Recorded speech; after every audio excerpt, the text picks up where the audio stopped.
हमारी बात को जरा गौर से सुनो। तुम्हारे शहर में अब तक गाय भैंस बिकने बहुत आई होंगी, कबाड़ा बिकने बहुत आया होगा, मगर आज हम ऐसी चीज बेचने के लिए लाया हूं जो पहले आपने कभी नहीं सुनी होगी ना देखी होगी। इसलिए हमारी बात को जरा गौर से सुनो। काशी के लोगों,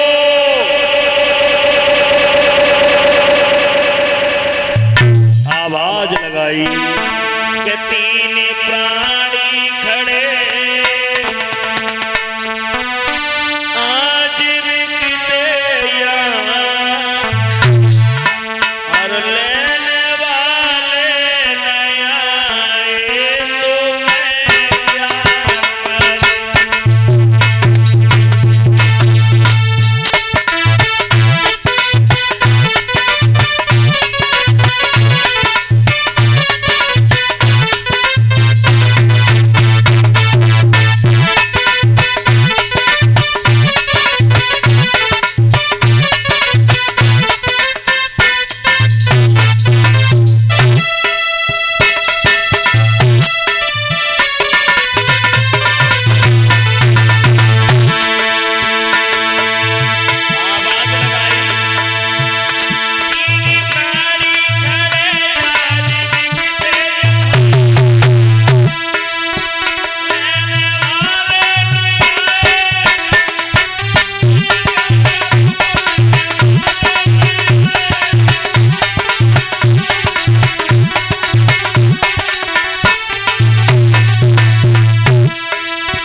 प्राणी बेचने के लिए लाए।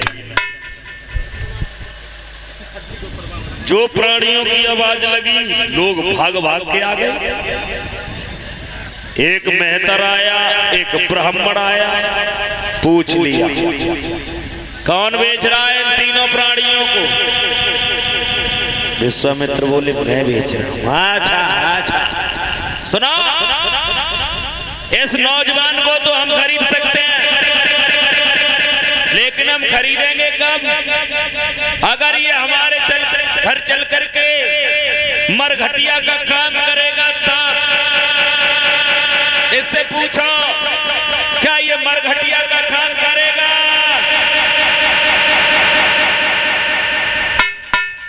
हरिश्चंद्र ने पैर पकड़ लिए। महाराज क्या कह रहे हो? मरघटिया का काम?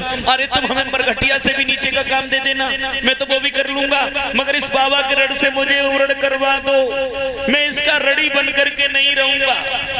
मेहतर बोला तो रो नहीं, मैं खरीद लूंगा, अभी लाता हूं सोना, मगर तुम्हें ही खरीदूंगा।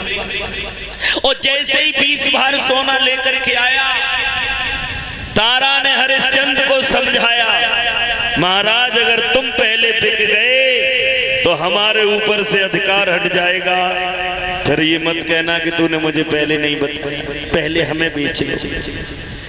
ब्राह्मण ने कहा हम खरीद लेंगे तुम्हें, तुम हमारे घर रसोई का काम करोगी, मैं खरीद लूंगा, और तुम्हारे पुत्र को भी खरीद लूंगा। तुम्हारा पुत्र हमारे लिए पूजा के फूल लाता रहेगा, अगर इस काम से तैयार हो तो हम दोनों को खरीद लेंगे। दोनों ने हाँ कर दी, मैं रसोई बनाऊंगी। रोहितास ने कहा हम फूल लाएंगे। 40 भार सोना जब उस ब्राह्मण ने दिया है,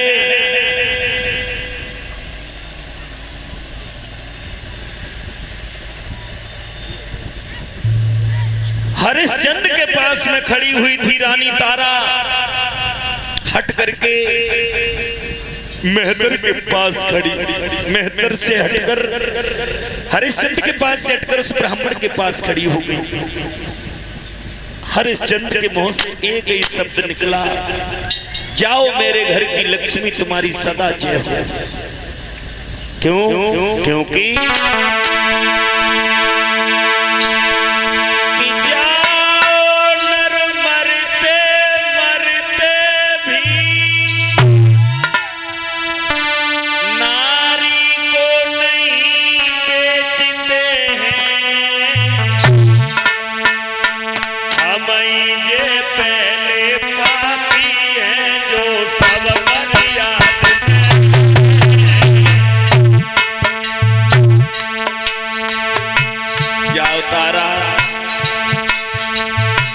इंसान हर दीवार से टकरा सकता है, हर मुसीबत को उठा सकता है, मगर अपनी अर्धांगिनी को नहीं बेच सकता।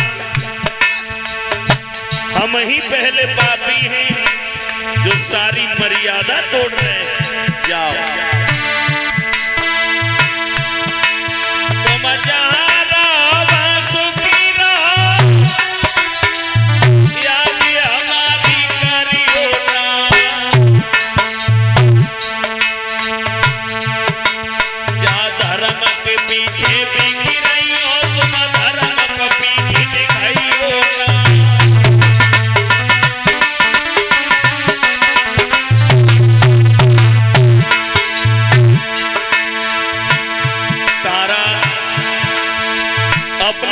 को मुड़ मुड़ कर देख रही है। हृदय के खंड खंड हो रहे थे, क्योंकि तीनों प्राणी तीन जगह बट गए। जब ब्राह्मण के साथ में तारा जाने लगी, हरिश्चंद्र के साथ में मेहतर, तारा अपने पति को मुड़ मुड़ कर देख रही है। जब रुका नहीं गया, एकदम दौड़कर आई, पति की कलाई पकड़ी और बोली,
बोले, तारा बिना मतलब की बातें ना करो, जाओ धर्म की रक्षा करना। मेहतर के साथ में हरिश्चंद्र आए हैं। शाम को सोकर आराम किया और जैसे ही सवेरा हुआ 4 बजे मेहतर ने जगा दिया। ओए! ओए! सो रहे हैं? 20 बार सोना हमने सोने के लिए नहीं दिया है। सुबह जल्दी जागो, झाड़ू लेके भागो, काशी की गलियां साफ करके आओ, तब हम तुम्हें भोजन खाने के लिए देंगे। हरिश्चंद्र उठे, झाड़ू उठाया, काशी की गलियों में झाड़ू लगाने लगे। मेरी समझ में तो केवल एक ही बात आई, जब थोड़े दिन सुख के आ जाएं तो कभी घमंड नहीं करना चाहिए। थोड़ी दौलत मिल जाने पर कभी घमंड नहीं करना चाहिए, और गरीबी आने पर कभी भी घबराना नहीं चाहिए, क्योंकि सुख और दुख ये जिंदगी रूपी गाड़ी के 2 पहिया हैं, लगे रहते हैं। कहां वो महाराज हरिश्चंद्र चक्रवर्ती सम्राट कहलाता था, और समय के फेर ने आज उसे राजा से रंक बना दिया। इसलिए समय बदलने में देर नहीं लगती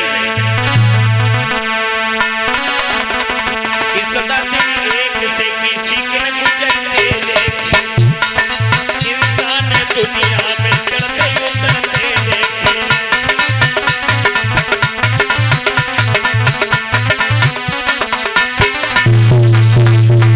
समय बदलने में देर नहीं लगती। करते थे न्याय दूसरों का जो जज बनकर, करते थे न्याय दूसरों का जो जज बनकर, वही कटघड़ा में खड़े देखे और करते थे इलाज दूसरों का जो डॉक्टर बनकर, वही हॉस्पिटल में खड़े देखे। बारे समय जो जलमत धैया पहनाए बैठे सो घूमत है गाड़ी में। समय की बात है। जिनके नसीब, जिनके जीवन में कभी साइकिल नसीब नहीं थी, आज 4 व्हीलर में घूम रहे हैं। और जो काऊ जमाने पे हेलीकॉप्टर पे चलो करते थे, पैदल ही ना चलो जाए। समय की बात। एक दिन श्याम सुंदर भाज गए आधी रात, एक दिन कंस को पछाड़ लो। वो भी एक समय था। एक दिन रावण ने दसौ दिशा जीत गई, एक दिन दसौ शीश पड़े रहे लड़ने।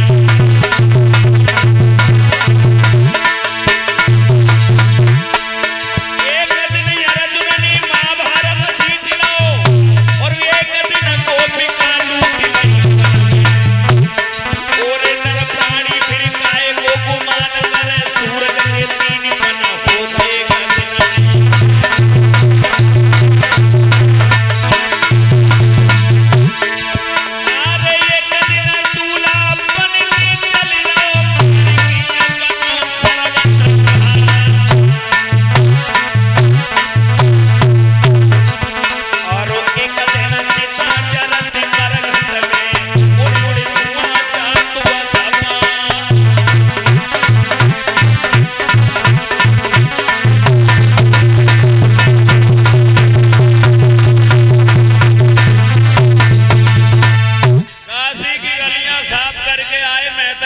भोजन कर लो।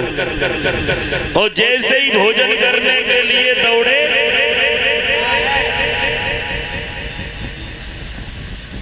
विश्वामित्र ने देख लिया, वाह भाई वाह, भोजन करने जा रहे हो, करो। जो पहला गिलास तोड़ करके चले, विश्वामित्र अंधे बनकर आ गए। आज हमें 5 दिन हो गए मैंने अन्न का दाना नहीं खाया।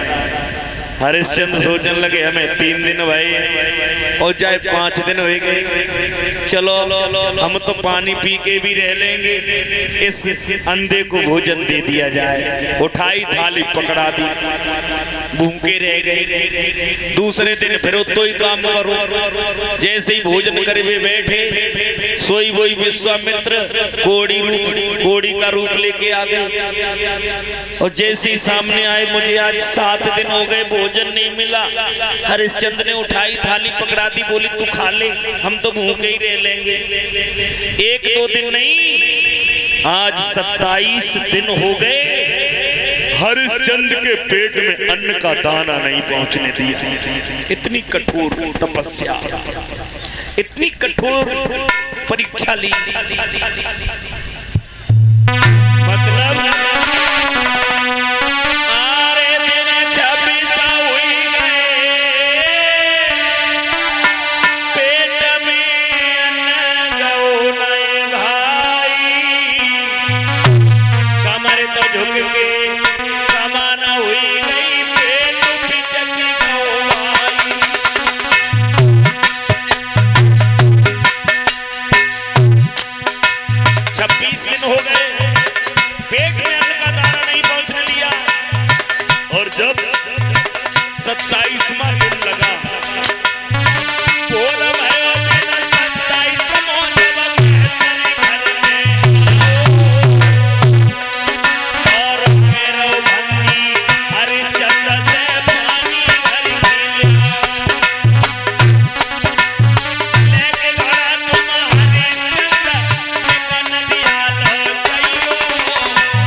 करके आओ।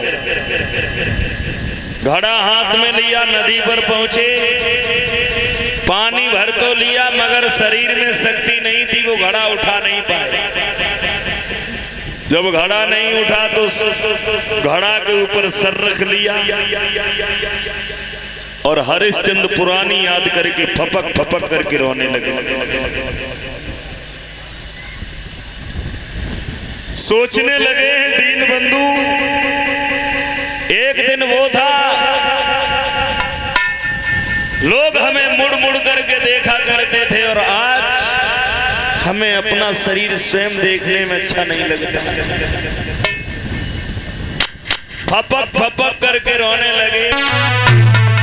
घड़ा पे रखी लाओ सीसा, हर भूपा की छूटी गई थी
तारा ने इधर देखा तो पति के रूप को देख करके सोचने लगी, ये लगता है पुत्र के वियोग में पति देव ने भोजन नहीं किया। पूछा स्वामी ये क्या दशा है? हरिश्चंद्र ने अपने जीवन की कहानी भी संक्षिप्त रूप में कह करके सुना दी और कहा, तारा किस्मत में अगर सुख लिखा होता तो हमारा राज्य नहीं चला जाता। तारा एक काम कर दो, छोटा सा काम कर दो। क्या? बोले हरिश्चंद्र, तारा उठवाए दे हर गगरिया मेरी जल की भर।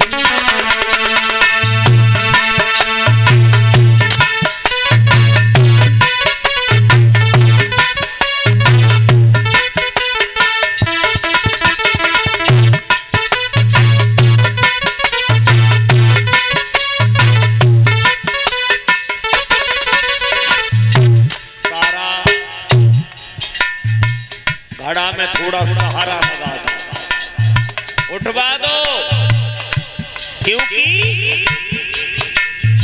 दिन 26 हुई गए मेरी प्यारी, मिलो न गलते पानी।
तारा बोली मैं तुम्हारे घड़ा को हाथ लगा दूं, जानबूझकर अछूत बन जाऊं।